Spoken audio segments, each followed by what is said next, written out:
What if I told you that cinematic lighting isn't just for those with an expensive setup? Picture creating Hollywood quality scenes using just 1 or 2 lights. Sounds pretty unbelievable, but here's the thing, it's not.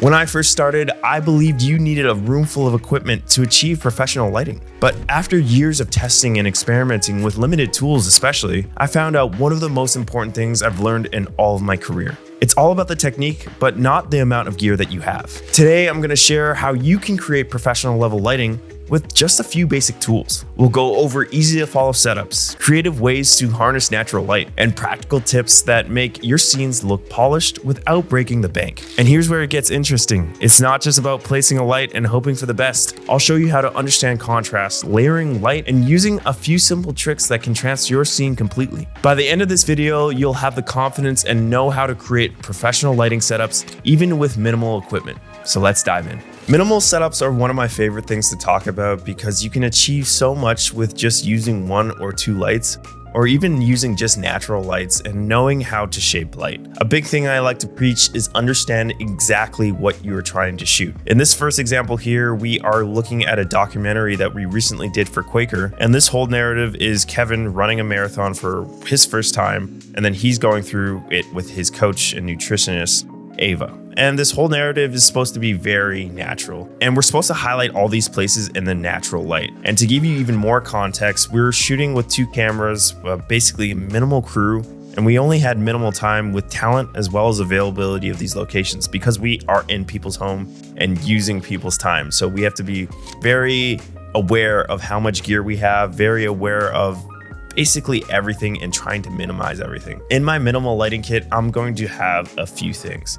My number one thing is going to be any type of black material. So this can be in the form of like floppies, duvetine, and everything like that, flags, but I like to use just black material, so just black sheets.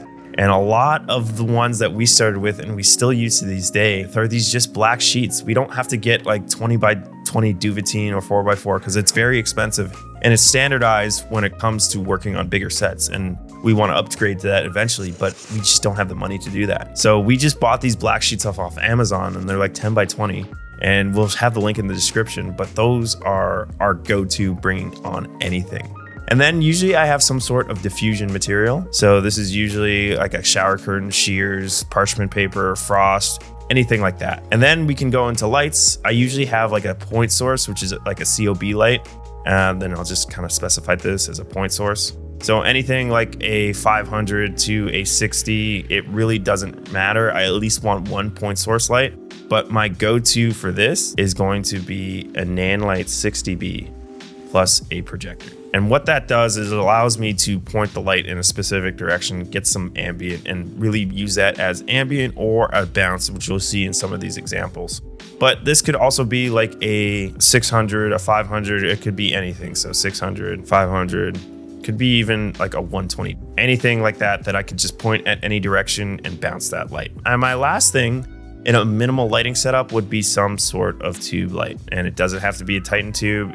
We are shooting these scenes very quickly. I just need a tube light that I can bounce off a wall or just put on my subject as like a hair or anything, or even act as a key. Tube lights are inherently very soft with the frosted material on that, and then you can really feather it off in any direction. So this is what I like to go for, especially when we brought it on set for this kit. So when we talk about this documentary, again, it was supposed to be very natural. And to understand where our position of everything is, I'm just gonna draw a top down of this room that we're looking at. And our subjects are having a conversation at this table. And lucky enough for us, there was actually a window right here. And that window just had a blind on it that I can move up and down. And luckily that was like a translucent material and it was white. So it was acting as like almost like 5 stops of diffusion. It was very thick. And then I'm shooting on this side. So that's what you see here on this edge on the right of frame, is that me building depth. And then this one over here is that one that you see here. So I'm already building depth with my composition and interest with that, but now I want to add more interest by actually lighting this. When I'm shooting these natural kind of doc and narrative pieces, I love to use window light, and that is my first line of defense, and that is going to be my key. And I use this because it's usually a natural diffuse light source. The light isn't directly coming through here. This is at like 12 o'clock. So the light is overhead and it's bouncing off everything outside and giving me a natural diffuse source. And that is my key light acting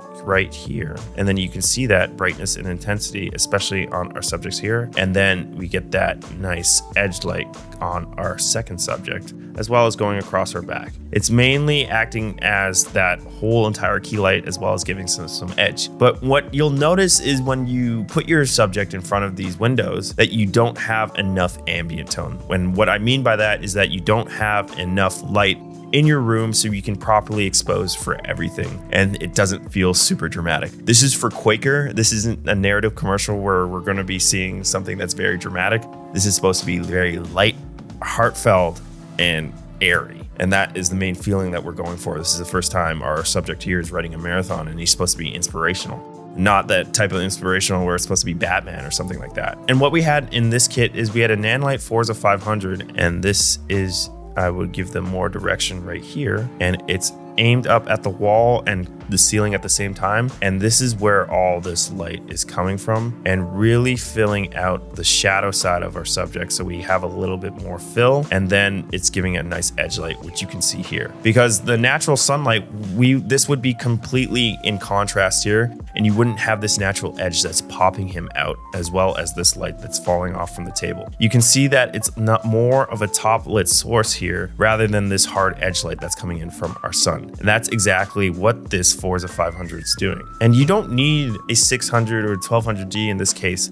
This was sitting at 5%, just to give you some reference, because I'm already using all that natural light that's coming in, and I just need a little bit to raise it to give me a proper contrast ratio when we're talking about the context of this entire thing. Again, light, airy, and heartfelt. That's what exactly we're going for. Then you can see that top light coming down and highlighting our secondary talent's hair, as well as giving some fill, and then a nice edge light as well as here to pop her out from the background. There's a lot going on here, and it's just automatically interesting with the composition we have. But when we talk about lighting and separating our subject, we have a lot of that happening too. And what that bounce is doing is it's giving us that separation. If I didn't have that 500 there, it would be very contrasty, like I said before, and the subject would get lost in the background. I'm trying to separate them as much as possible. This gives me a 3D pop. It gives me that depth and what we're looking for when we're creating interesting images. And I just don't want to rely on window lighting when I'm doing this really minimal setup. Yes, it will get me 80% of there, but as a cinematographer, I'm always thinking about that next 5, 10 to 15%. When it gets below 5, that's where I like to, cut it off and say like, okay, I think we're good enough. We can push a lot of this in post. And when it comes to understanding the creative and really getting aligned with that, and then applying that to a system and framework that allows you to light any scenario that you walk into, we have a course that we're releasing, Cinematic Lighting Lab, that goes through our entire process from the creative all the way to executing it from a lighting perspective. If you're interested in that, check out the link in the description below to find out more. As a cinematographer, everybody asks me what is my go-to lighting kit, or the question that I get asked the most often is just like, if you had one thing to bring on set when it comes to G&E and lighting and just frames or anything like that, what would it be? And it's always black material. Black material is a cinematographer's director of photography, anybody in this filmmaking space, your best friend. Especially because you're working in a lot of spaces that don't necessarily have walls painted like here in my studio, because I know that that works. But in a lot of spaces, you're going to be dealing with white walls, and white, beige, anything like that. It's usually something that is bright. And I like to control the natural light in a space using that black material. So this is a very interesting one when we just use that black material, and then all this was just natural window light. And this really helped because we were dealing with a location that allowed us to do that. It ultimately always depends on your location, and that's something you just have to kind of navigate, as well as really plan out and know where the sun is going to be. That is really crucial when it comes to just using natural light. Let's draw a top down of this location, and this is a really weird one. We were in a music studio, and this commercial was for telling the story of our main talent here, Tahir or Yasuke, and really I wanted to play up on the natural, what this space naturally looked like. And luckily for us, the sun was setting perfectly through this window that you see here. I know this building is very weird because we're dealing with a lot of triangles, but basically there was a window in each of these corners. There wasn't a window in this one, but there was a skylight. So if you imagine a cube, that's exactly what we were dealing with, because the roof was actually like a cube turned on its side. So it was very weird. But because that sun was coming through here naturally, and we were shooting this at around 4 to 6 p.m., we were getting a perfect sunset. And this isn't exactly at sunset because this is very daylight, but the sun was coming down at that point and was giving us a nice, basically streak of light going through here. So I'm like, perfect. That is going to be my main key light. But also I know that it's gonna give me some light coming through this natural skylight, which is going to basically highlight him and kick him out from the background. And then all this light here is going to be my key light. And you can see that harsh edge that is giving us what exactly we're looking for this scene. But I also have a window back here, which is going to act as my fill. But it was a little too much because all this sunlight is coming through, bouncing off these walls and acting as my fill. And this is a little too much. This was flattening him out completely. And we're like, how do we exactly do that? And then we just taped up on the wall a black sheet and then blocked out that window completely. And you don't really have to have a black sheet. If you have a bunch of garbage bags and you're pinched, throw those in your kit and then just use gaff tape to completely black out a window. They're a lot more effective than just throwing up a black sheet because it's a little bit more, the ones that we use are a little bit not exactly opaque, but a little light comes through. But with garbage bags, you can get all the light out if you want. And that's exactly what we did. And this gave us a perfect natural shadow that we see here. And then when I went into this room, I really analyzed I established what my shooting direction is. When we talk about anything that looks cinematic, we're always trying to build light and dark parts in our image, checkerboard or salt and pepper when we look at our image entirely. And the way to effectively do that is always shoot into the shadow side of your subject. So when I walked into this room, I knew that the sun was going to be through this window only, and that means I'm only going to shoot in this direction. I'm going to only shoot into the sun if I wanted a complete silhouette, but I can angle it off and kind of rotate that. So if I were to draw where I can actually shoot, I'm only going to be shooting in this area only. If I start to wrap around to the light side, I'm going to lose all that because basically all this light is coming through and is going to light up everything here. So I want to stay on that side where all that shadow is because it's going to give me the best looking image. Because when we look at him, we have all this light area and then we go into a shadow and then we get a nice light area here, shadow coming down his neck onto his shirt, and then all this edge light that's coming around. Our sunlight is acting as a big edge light with all these highlights here as well on his arm and hand and his fingers. And then that bounce light coming from all the walls is acting as a fill, as well as my nice and softer kind of key light that's coming out here and really wrapping that light around my subject. When I'm looking at natural sunlight, I always like to get those harsh highlights, but then bring back my detail with that type of fill. And usually it's a bounce in situations like this or bringing in another light that I can wrap that around. To give you a little bit more context, this is a wide of shot of the room and our talent was standing here, pardon my crude drawing. But again, this is what I meant by only shooting in one direction. I was only going to stay on this side of him so I would have that natural shadow. But in this wide, you can see how all that light is just bouncing off everywhere and really helping what I'm trying to achieve, not just with the sunlight, but mainly wrapping that light around my talent. This example is a really special one to me because this is one of my favorite shots that I've done when it comes to creating something that is supposed to be naturalistic as possible. This is for a narrative commercial and the dad is saying goodnight to his daughter and then turning off her light. That is to give you some context of what we're actually looking at. And when it comes to narrative, when it comes to something that is supposed to feel naturalistic, I'm going to play up with what's naturally in the room. When a child is going to sleep, they're either going to have a night light or a light that is on in the room. And luckily, due to our art department and really planning what this was supposed to look like, we just put a lamp. Let's start off with our top down so we can understand the layout and how exactly I position myself and set myself up for success. And we're gonna draw everything that's kind of going on here. So we have, that's a dresser in the corner, and then we have the bed, and then I am tucked into the wall, shooting right into here.